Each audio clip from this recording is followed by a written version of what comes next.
Welcome to icon news. నేను మీ Pawan Krishnamurthy. So Mudragada Padmanabham గారు ఆయన అనుకున్నట్టుగానే, ఆయన శపథం చేసినట్టుగానే చాలా చక్కగా, చాలా క్లియర్‌గా పేరు మార్చుకున్నారు ముద్రగడ పద్మనాభరెడ్డిగా.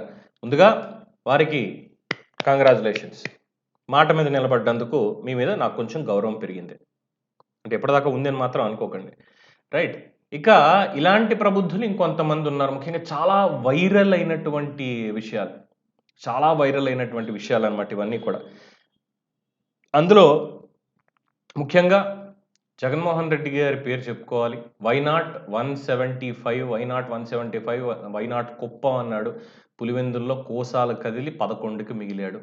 ప్రజలు ఇంకేముంది నాకే ఇస్తారనుకుంటే అటు ఒకటి, ఇటు ఒకటి ఉంచేసి మధ్యలోంచి 5 లేపేశారు. అంటే జగన్మోహన్ రెడ్డి పంచప్రాణాలని కూడా లేపేశారు. సరే అది ఇంకా దేవుడి స్క్రిప్ట్‌లో పరాకాష్ట అనుకోండి. ఇక ఇంకొక ఇద్దరున్నారండి మంచిగా. సారీ ముగ్గురు. ఈ ముగ్గురు గురించి చెప్పుకోవాలి ఒక్కొక్కళ్ళ గురించి విడివిడిగా. మొట్టమొదటి మనిషి మాజీ మంత్రి, పౌర సరఫరాలు అనుకోకండి, బూత్ సరఫరాలు. కొడాలి శ్రీ వెంకటేశ్వరరావు. వెంకటేశ్వర స్వామి పేరు పెట్టుకున్నందుకైనా పవిత్రంగా ఉంటాడు, మాట్లాడకుండా జాగ్రత్తగా ఉంటాడు అనుకుంటే ఈయన నోటి పారుదల బాగా ఎక్కువైపోయింది. సో కొడాలి నాని అని పిలిస్తే చాలా, వెంకటేశ్వర పేరు పక్కన పెట్టేసేయండి. సో ఈయనేమన్నాడు, చంద్రబాబు మళ్ళీ గెలిస్తే నేను రాజకీయ సన్యాసం తీసుకుని చంద్రబాబు గడప దగ్గర కూర్చుని కాళ్ళ దగ్గర కూర్చుని ఆయన బూట్లు దుడుస్తా. ఇదే మాట కొడాలి నాని అన్నాడు. చెప్పులు దుడుస్తా అని. ఆల్రెడీ దానికి సంబంధించిన బ్యానర్లు ఇవి కూడా అక్కడ గుడివాడ నియోజకవర్గంలో వేశారు. చెప్పులు తుడుస్తున్న కొడాలి నాని అని చెప్పి. మరి అది బ్యానర్ వరకే పరిమితమైంది. ఒరిజినల్‌గా కొడాలి నాని మరి ఎప్పుడు చంద్రబాబు నాయుడు చెప్పులు తుడుస్తున్నాడు వెళ్ళి? రాజకీయ సన్యాసం ఎప్పుడు చేస్తున్నాడు? ఏదో మాట్లాడతాం రాజకీయాలు అన్న తర్వాత అన్ని సీరియస్‌గా తీసుకుంటారేంటి అంటే కుదరదు ఇక్కడ అని చెప్పి తెలుగు తమ్ముళ్ళు అంటున్నారు. ఇక తర్వాత ఇంకొక మనిషి, ఆఫ్‌కోర్స్ ఈయన కూడా అదే పారుదలకు సంబంధించినటువంటి వ్యక్తే. పల్నాడు నర్సారావుపేట నుంచి రాజకీయ సన్యాసం తీసుకుంటాను నేను అని మాట్లాడినటువంటి వ్యక్తి, రాజకీయ సన్యాసం తీసుకుంటాను అని మాట్లాడినటువంటి వ్యక్తి అనిల్ కుమార్ యాదవ్. నేను సవాల్ విసిరాను, వాళ్ళు తీసుకోలేదు అని తప్పించుకున్నాడు. నేను విసిరాను సవాల్, వాళ్ళు సవాల్‌కి స్పందించలేదు అని చెప్పి ఇది చేశాడు. రాజకీయ సన్యాసం తీసుకుంటా అన్నాడు. ఈయనది ఇంకో బాధ.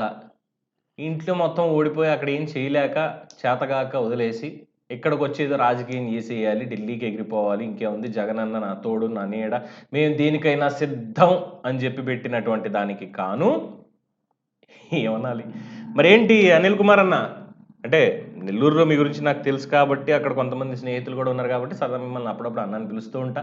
తెలిసిందే అందరికీ అది. కాకపోతే ఏం ముంచింది ఏంటనేది రెస్ట్రాస్పెక్ట్ చేసుకునేటట్లయితే మీరు, మిమ్మల్ని ముంచింది మీ నోటి పారుదల. ఆఫ్‌కోర్స్ మీరు మాజీ నీటి పారుదలకు పనిచేశారు. ఆ నీటి పారుదలలో నీళ్లు పారిస్తారనుకుంటే మీ నోట్లోంచి బూతులు బారించారు కాబట్టి కొడాలి నానిలాగా మీకు కూడా పరాభవం ఎదురైంది. అందుకని చెప్పి మరి మీరు కూడా రాజకీయ సన్యాసం తీసుకుంటానన్నారు కదా! ఎప్పుడు తీసుకుంటున్నారు? ఎప్పుడు రాజకీయ సన్యాసం తీసుకుంటున్నారు? రాజకీయాల నుంచి నేను వెళ్ళిపోతున్నానని చెప్పి. అంటే మన వృత్తి డాక్టర్ కదా మీరు ఎలాగో. ఆ వృత్తి కంటిన్యూ చేసుకుంటే సరిపోతుంది. అంతకు మించి అవసరం లేదు. రైట్? మరి ఎప్పుడు తీసుకుంటున్నారో తెలియాలి. ఇక తర్వాత ముచ్చటగా మూడో వ్యక్తి. గురజాల నియోజకవర్గం నుంచి ఎరపతినేని శ్రీనివాసరావు గనక మళ్ళీ గెలిస్తే నేను రాజకీయ సన్యాసం తీసుకుంటా అని ప్రగల్భాలు పలికినటువంటి కాసు మహేష్ రెడ్డి. ఎవడరా నా అడ్డలాగొచ్చేది? ఎవడరా నా మీద చేసేది? ఇవన్నీ మాట్లాడినటువంటి మిస్టర్ కాసు మహేష్ రెడ్డి ఎప్పుడు రాజకీయ సన్యాసం అంటే ఈయన కూడా సేమ్ అనిల్ కుమార్ బాటలోనే నేను సవాల్ విసిరినప్పుడు మరి వాళ్ళు స్పందించలేదు కాబట్టి సవాల్ అన్నాక ప్రతి సవాల్ కూడా ఉండాలి. మరి వాళ్ళు ఏమీ చెప్పలేదు అని ఈయన కూడా తప్పించుకున్నాడు. ఈయనే కాదు, రాప్తాడు ఎమ్మెల్యేగా ఉన్నటువంటి మాజీ ఎమ్మెల్యేగా ఉన్నటువంటి తోపుదుర్తి ప్రకాష్ రెడ్డి, అదే జాకీ పరిశ్రమకి సంబంధించి ఏదో వాటాలు కావాలని అడిగినటువంటి వ్యక్తి.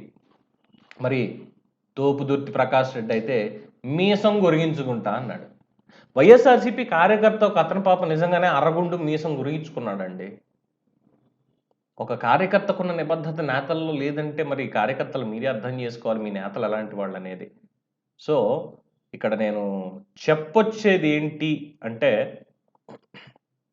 ఇక్కడ చెప్పొచ్చేదేంటి అంటే ఆహ్, క్లియర్‌గా మరి వీళ్ళందరూ సిద్ధం, సిద్ధం, సిద్ధం అన్నారు గాబట్టి, మరి ఎప్పుడు ముద్రగడ పద్మనాభం గారు మాట మీద నిలబడ్డారు.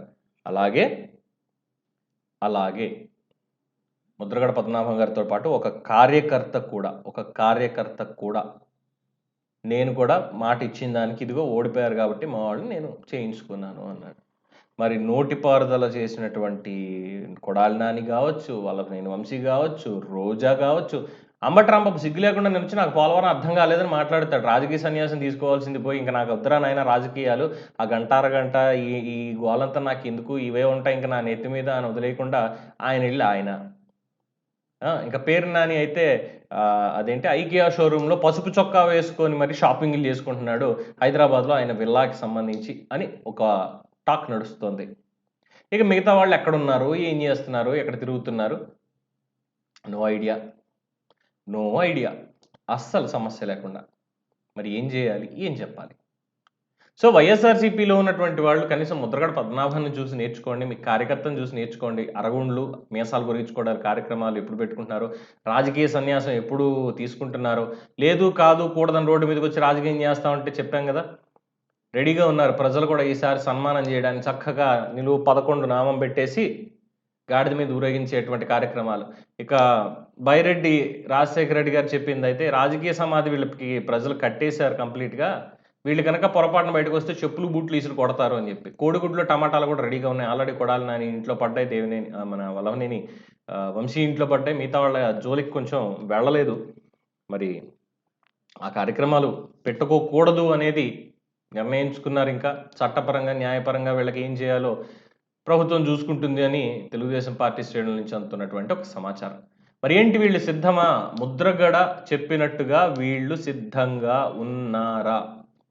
ఉన్నారా? ఉంటే మరి ఎప్పుడు రాజకీయ సన్యాసం తీసుకుంటున్నారో చెప్పాలి. సో, ఎప్పుడనేది మీరు గూడా అడగండి కామెంట్స్ రూపంలో వీళ్ళని మీ అభిప్రాయాన్ని తెలియజేస్తూ చూస్తూనే ఉండండి ఐకాన్ న్యూస్. నేను మీ పవన్ కృష్ణమూర్తి.